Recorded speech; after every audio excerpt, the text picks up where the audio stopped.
Ça ne marchera jamais. C'est le titre du livre de Mark Randolph, le cofondateur de Netflix.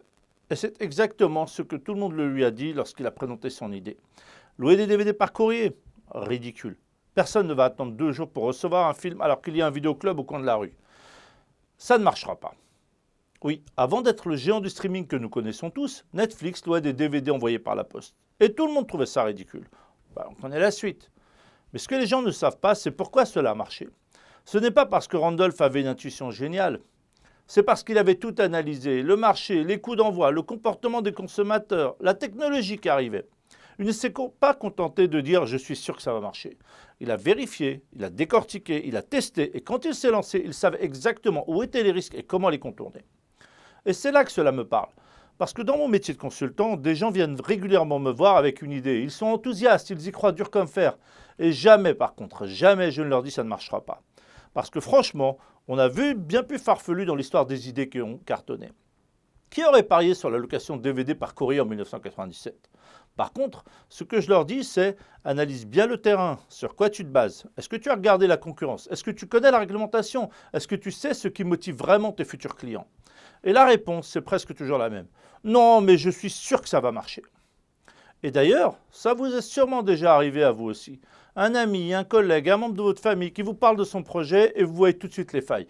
Vous essayez de lui dire gentiment et qu'est-ce qui se passe? Il le prend mal. Il pense que vous ne croyez pas en lui, que vous êtes négatif, que vous cassez son rêve et souvent, il finit par vous dire « de toute façon, tu n'es pas ma cible ». Mais réfléchissez à ça une seconde. Si vous n'arrivez pas à convaincre un ami bienveillant qui vous connaît et qui ne veut que votre bien, comment allez-vous convaincre un acheteur qui ne vous connaît pas, qui s'en fiche de votre rêve et qui a 10 alternatives sous les yeux? Votre idée est peut-être géniale, mais si vous n'avez pas fait ce travail d'analyse, si vous n'avez pas regardé ce qui se passe autour de vous, alors c'est la réalité du terrain qui vous le dira. Et si cela échoue, ce ne sera peut-être pas parce que l'idée était mauvaise, ce sera parce que vous n'aurez pas préparé le terrain avant de foncer. Bonjour, je suis Daniel Doman, consultant en système d'information et en stratégie des services. Cette vidéo est un peu spéciale car elle marque le début d'une nouvelle étape sur cette chaîne. Je reprends après une longue absence car malheureusement mes activités annexes et professionnelles ne m'ont pas laissé beaucoup de temps pour prendre soin de la chaîne. Mais je dois dire que l'envie de partager mes quelques connaissances a été plus forte et j'espère que ce que je vais vous diffuser dans les prochaines vidéos vous sera utile. Alors n'hésitez pas à me dire dans les commentaires et me partager ce que vous souhaiteriez voir aborder. Avant d'aller plus loin, si vous trouvez cette série utile, mettez un like, ça aide vraiment la chaîne à se faire connaître. Abonnez-vous pour ne pas rater les prochaines vidéos et dites-moi en commentaire quel est votre projet. J'essaierai d'y appliquer ces outils dans une future vidéo. Et tout de suite, passons au cœur du sujet.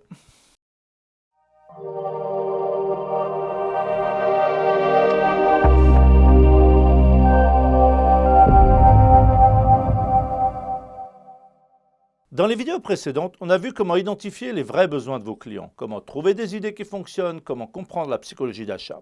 Si vous ne les avez pas vues, je vous mets les liens en description. Aujourd'hui, on entre dans le vif du sujet, la stratégie. Et pour comprendre pourquoi c'est vital, je vais vous montrer ce qui arrive quand on ne fait pas ce travail d'analyse, même quand on est un géant.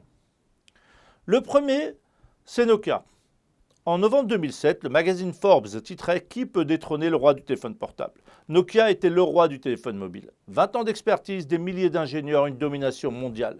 6 mois plus tôt, Apple avait lancé l'iPhone. Vous connaissez la suite.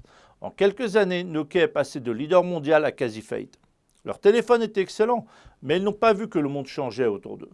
Apple n'a pas construit un meilleur téléphone. Ils ont construit un écosystème avec l'App Store, où chaque développeur qui crée une application attire plus d'utilisateurs, qui attire plus de développeurs. Nokia, eux, avaient l'expertise, mais Apple avait compris l'environnement. Deuxième exemple, Dragon Dictate. Dans les années 90, Dragon Systems était le pionnier de la reconnaissance vocale. Leur logiciel, Dragon Naturally Speaking, était la référence absolue. Des décennies de recherche, une technologie que personne d'autre ne maîtrisait. Ils étaient les meilleurs au monde dans leur domaine. Et pourtant, aujourd'hui, quand vous parlez à votre téléphone, ce n'est pas Dragon que vous utilisez. C'est Siri, Google Assistant ou Alexa. Que s'est-il passé? Eh bien, Dragon avait un avantage purement technologique. Leur logiciel reconnaissait mieux la voix que tous les autres, mais tout ce qu'ils avaient, c'était cela. Pas d'écosystème, pas d'effet de réseau, pas de verrouillage. Quand Google, Apple et Amazon ont développé leur propre moteur de reconnaissance vocale, ils l'ont fait en s'appuyant sur des milliards d'interactions avec leurs utilisateurs. Chaque recherche vocale sur Google rendait le système un peu meilleur pour tout le monde. C'est un effet de réseau sur les données. Plus de gens l'utilisent au service, plus il s'améliore, plus les gens l'utilisent. Dragon, lui, vendait un logiciel en boîte. Pas d'effet de réseau, pas de boucle vertueuse. La technologie et l'IA l'ont rattrapé, puis dépassé. Quand votre seul avantage, c'est la technologie et que la technologie avance, votre avantage disparaît. Dragon, eux, n'ont pas su construire ce qu'on appelle un avantage concurrentiel durable. Une douve autour de leur business. Nokia a raté l'écosystème, Dragon a raté la douve. Et enfin le cognac, en Chine. En 2013, la Chine est le deuxième pays consommateur mondial de cognac. Les maisons françaises Hennessy, Rémy Martin, Courvoisier font des affaires extraordinaires. Et puis, le gouvernement chinois lance une campagne anticorruption. Le cognac, traditionnellement offert en cadeau dans les relations d'affaires, devient toxique, car les personnes qui en achètent ont peur d'être soupçonnées et de vouloir corrompre. Les ventes s'effondrent, pas une baisse de 10%, un effondrement de plus de 20%. Il faudra attendre 7 ans pour avoir une reprise significative. Les maisons de cognac pensaient vendre un alcool de prestige, en réalité elles vendaient un cadeau d'affaires. Le jour où offrir ce cadeau est devenu dangereux, le produit n'avait plus de raison d'être acheté. Elles ne connaissaient pas la vraie motivation de leurs acheteurs. Dragon, Nokia, le cognac en Chine, 3 histoires complètement différentes à un même problème. Ils n'ont pas regardé autour d'eux. Alors vous vous dites peut-être, oui mais ce sont des grands groupes, moi je suis tout seul dans mon bureau avec mon idée, en quoi cela me concerne? Justement, si des géants avec des armées d'analystes, des budgets de recherche de plusieurs millions et des départements de stratégie entiers se font surprendre, imaginez ce qui peut arriver à une PME qui ne regarde pas autour d'elle. La différence, c'est que Nokia a survécu en se faisant racheter par Microsoft. Une PME, elle, n'a pas de filet de sécurité. Et c'est donc là qu'on en revient à Marc Randolph. La différence entre l'entrepreneur qui dit « je suis sûr que ça va marcher » et celui qui réussit, ce n'est pas l'idée, c'est le travail qu'il a fait avant de se lancer. Randolph n'a pas lancé Netflix sur une intuition. Il a analysé son environnement, compris les forces en jeu, identifié les risques. Et quand il s'est lancé, il savait exactement pourquoi ça allait marcher. Pas parce qu'il y croyait, mais parce qu'il l'avait démontré. Jusqu'à récemment, beaucoup de PME ne prenaient tout simplement pas la peine de faire cette analyse. Trop compliqué, trop long, trop théorique quand on est tout seul à tout gérer. Et c'est compréhensible. Mais aujourd'hui, avec l'intelligence artificielle, vous pouvez automatiser tout ça. Une ligne de commande et vous obtenez en quelques minutes une analyse que des cabinets de conseil facturent des milliers d'euros. Il serait vraiment dommage de s'en priver. Et la bonne nouvelle, c'est que les outils pour faire cette analyse existent depuis des années. Ce sont des méthodes prouvées, utilisées par les plus grands consultants et les meilleures écoles de commerce du monde les enseignent. Et je vais vous les donner, toutes. Aujourd'hui, c'est une série de 5 vidéos qui démarre et qui va couvrir tous les aspects stratégiques pour monter un business qui fonctionne. Pour comprendre comment tout s'emboîte, imaginez Google Maps. Vous partez d'une vue satellite, le monde, et vous zoomez progressivement jusqu'à voir votre rue. Eh bien, on va faire pareil avec votre business. Sauf que là, on ne va pas s'arrêter dans votre rue, mais on va aller jusque dans votre salon. D'abord, on regarde le monde autour de vous, la politique, l'économie, les tendances de la société, la technologie, l'écologie et le cadre légal. Tout ce que vous ne contrôlez pas, mais qui peut vous impacter. Ensuite, on va zoomer sur votre business. Qui sont vos vrais concurrents? D'où viennent les menaces? Est-ce que vos fournisseurs ont le pouvoir ou est-ce que c'est vous? Puis, on fait le bilan. Vos forces, vos faiblesses, les opportunités, les menaces.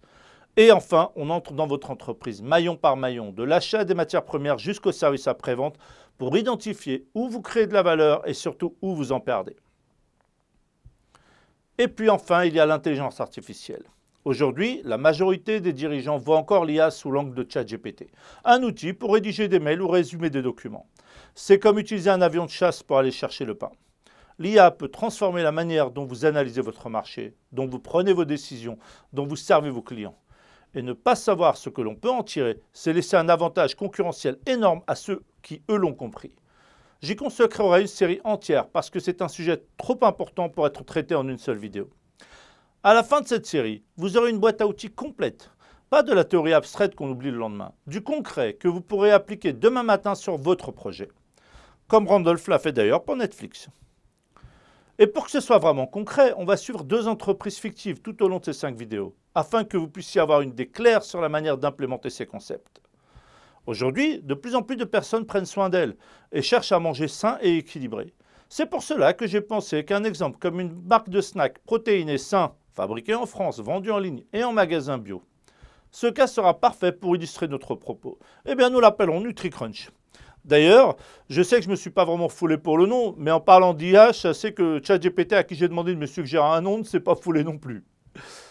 Et enfin, pour la seconde, pour prendre un cas qui sonne vraiment avec l'actualité du Moyen-Orient, je vous ai pris une PME de transport routier basée à Lyon.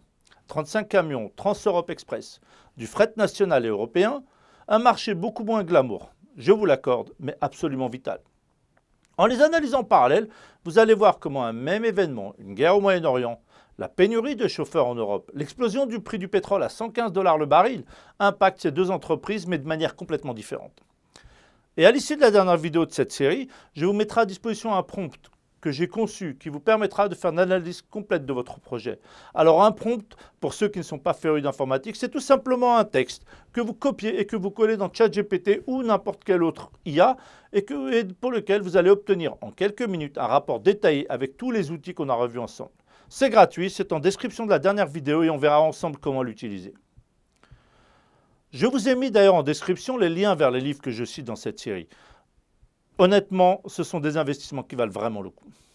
Et enfin, bonne nouvelle, pas besoin d'attendre. La première vidéo de la série est déjà en ligne, je vous mets le lien juste ici en description. On se retrouve dedans. À tout de suite.